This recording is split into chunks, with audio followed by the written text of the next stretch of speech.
The Super Bowl is only a couple of days away here in Phoenix, Arizona, and today was the final day that the media got to ask questions of the players.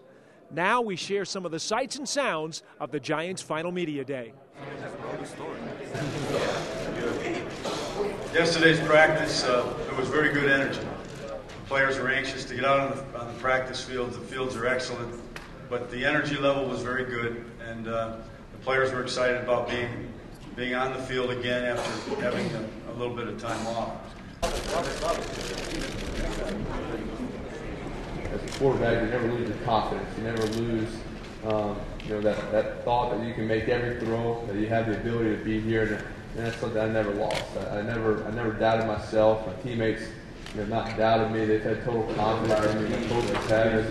You got to have that a great supporting cast, and I've had that between my teammates and coaches and my family. Now, despite all of the media frenzy going on around the Giants, Nashawn Goddard and a couple of his practice squad teammates decided they need to sit down and relax and just play a little cards.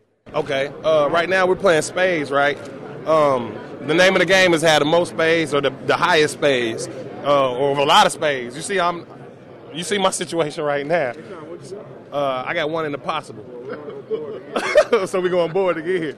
So right now they're kind of beating us right now. It's not going too well for me and my partner right here.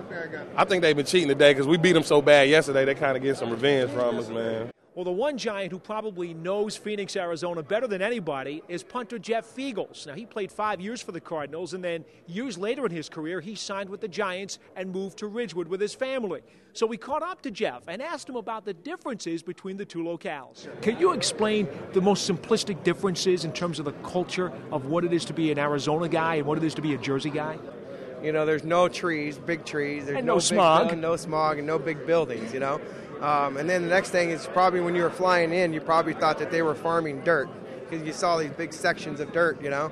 And then the other thing about New Jersey is just so beautiful and green. You notice that everything is just brown here. I expected 75 degrees, though. It's a little cooler than I wanted it to be. It's been a little bit cool, that's for sure. I heard a statistic on the radio yesterday that they haven't had over 75 degrees since November 15th. Okay, and then finally a message for the fans back in Ridgewood, who I'm sure would love to hear from you. Well, my message to the people in Ridgewood is just thank you for all the support and that they've given me, and I've gotten all kinds of emails and letters and from support from them, and just going to go out there and represent the New York Giants and try to bring home a championship, not only for the Giants but for our town of Ridgewood. So there you have it, the Giants' final media day before they play the Patriots in Super Bowl 42. Who will win? You'll have to stay tuned to find out. Until next time, I'm Paul Dottino for NorthJersey.com.